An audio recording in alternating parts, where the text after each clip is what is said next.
है the invisible man by H.G. Wales.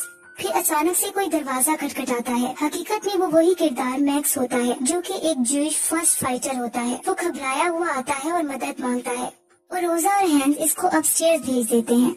Hence लीसल को बताता है कि मैक्स का फादर वार में इसके सामने मरा था और उसके फादर ने मेरे लिए अपनी जिंदगी दी थी और मैं इसकी फैमिली का एहसानमंद हूँ। फिर वो इसे कहता है लीसल को कि मुझे अपने अल्फाज दो कि तुम ये किसी को हमारे विजिटर्स का नहीं बताओगे और अपनी रूह को भी नहीं। लीसल वादा करती है कि वो किसी को नहीं बताएगी और फिर नेक्स्ट मॉर्निंग स्कूल चली जाती है। स्कूल ऑफ होने पर लीसल रूडी के साथ भागती है और जल्दी से अपने घर आ जाती है। फिर रात को जब जूश मैक्स सोया होता है तो इसके हाथ में एक बुक होती है। वो इसके हाथों से बुक लेने लगती है कि मैक्स की आंख खुल जाती है और वो कहता है कि तुम क्यूरियस गर्ल हो। वो बुक इसे वापस कर देती है और पूछती है ये किताब किसके बारे में है। तो मैक्स कहता है ये हिटलर के बारे में है। फिर लीसल पूछती है क्या तुम हिटलर से छुप रहे हो, क्या तुम कम्युनिस्ट हो, तो क्या इन्होंने तुम्हारी माँ को ले लिया है। इस पर मैक्स कहता है कि नहीं, मैं यहूदी हूँ। नेक्स्ट मॉर्निंग रोजा लीसल के पास आती है और कहती है कि तुम्हारे लिए एक काम है। उसको लॉन्ड्री के कुछ कपड़े देती है और एक घर जाने का बोलती है। कुछ ही देर में वो रूडी के साथ उस घर में पहुंच जाती है जहां एक ओल्ड लेडी इल्सा होती है जो कि इसको अंदर बुला लेती है और उसको अपनी लाइब्रेरी में ले जाती है क्योंकि शायद वो जान जाती है कि लीसल को लिखने पढ़ने का शौक है। लीसल वहाँ जाकर बहुत खुश होती है और बुक्स को टच करती है। फिर एक बुक द ड्रीम करियर उठाती है। फिर उसे याद आता है कि रूडी घर से बाहर इसका इंतजार कर रहा है। वो ओल्ड लेडी इल्सा को बताकर चली जाती है, लेकिन ओल्ड लेडी इल्सा इसे कहती है तुम कभी भी यहाँ बुक्स पढ़ने आ सकती हो। अब मैक्स को बेसमेंट में दिखाया जाता है क्योंकि हैंस की फैमिली को सोल्जर का खतरा होता है कि कहीं वो आकर पकड़ न ले क्योंकि मैक्स यहूदी होता है। लीसल भी बेसमेंट में जाती है और अपना बुक्स पढ़ना कंटिन्यू रखती है और एक नया वर्ड जो इसे मुश्किल लगता है वो हमेशा बेसमेंट की वॉल पर चौक से लिख देती है। मैक्स इससे पूछता है कि ये वर्ड्स तुम कहाँ से लेती हो, जिस पर लीसल कहती है ये एक सीक्रेट है, लेकिन बाद में बता देती है कि वो कहाँ लाइब्रेरी में जाके बुक्स पढ़ती है और उनको मेमोराइज कर लेती है। इस तरह बाद में मैक्स लीसल को एक बुक गिफ्ट करता है और बताता है कि मेरे रिलीजन में मैंने सीखा है कि हर जिंदा चीज, हर पत्ता, हर परिंदा सिर्फ जिंदा है क्योंकि इनके पास जिंदगी के लिए सीक्रेट वर्ड्स हैं।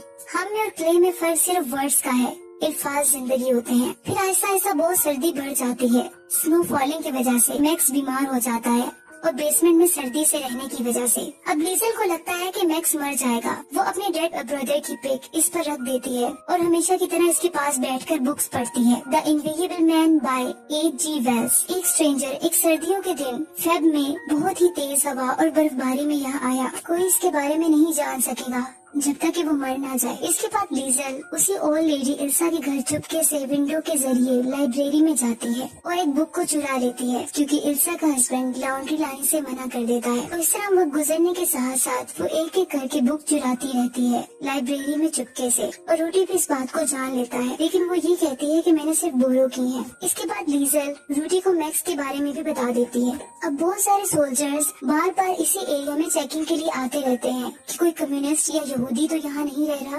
लीसल की फैमिली अलर्ट रहती है। दोबारा सोल्जर का रेड होता है। पूरे एरिया के लोग अपने बैग्स को नाइट टाइम में घरों से बाहर ले जाते हैं और एक तरफ मूव करते हैं।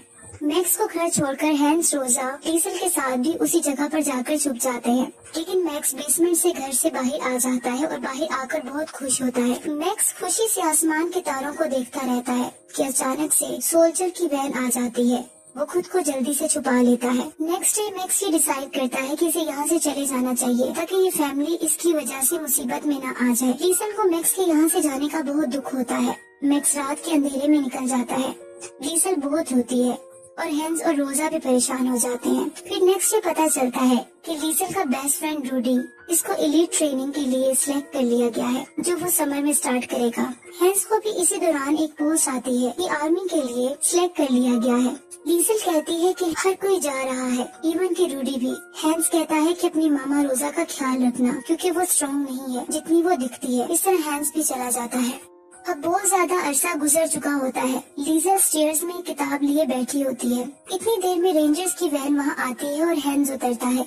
लीजा इसे देखकर खुश हो जाती है और पापा कहती है कि आप घर वापस आ गए हैं। हैंस अपने घर में बैठा लीसल से बात करता है। लीसल कहती है कि मैं मैक्स के बारे में सोच रही थी, हैरान होते हुए कि वो कहाँ है। हैंस कहता है मैं भी। इस तरह वॉर दोबारा शुरू हो जाती है क्योंकि वॉर डेज होते हैं। नेक्स्ट डे सब कुछ मिट चुका होता है, घर टूट चुके होते हैं, डेड बॉडीज हर जगह बिखरी होती हैं, बिल्कुल सब खत्म हो जाता है। सोल्जर एक जगह के नीचे से एक जिंदा लड़की को निकालते हैं। वो लीसल होती है। लीसल बच जाती है और जख्मी होती है।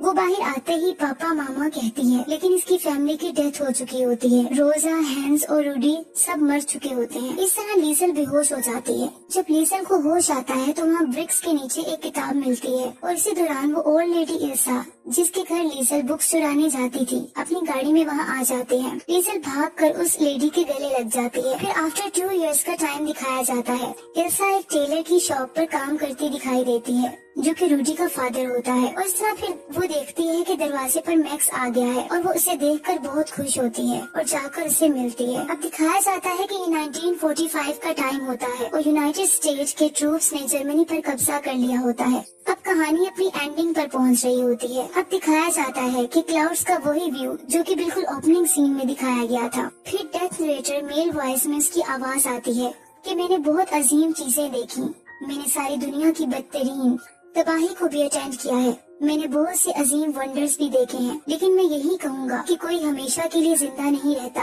अब मैं आखिरकार लीसल के पास आया। मैंने खुद गर्जी वाली खुशी महसूस की क्योंकि इस 90 इयर्स में वो बहुत समझदार जिंदगी गुजार चुकी थी। इसकी कहानियों ने बहुत सी रूहों को छू लिया।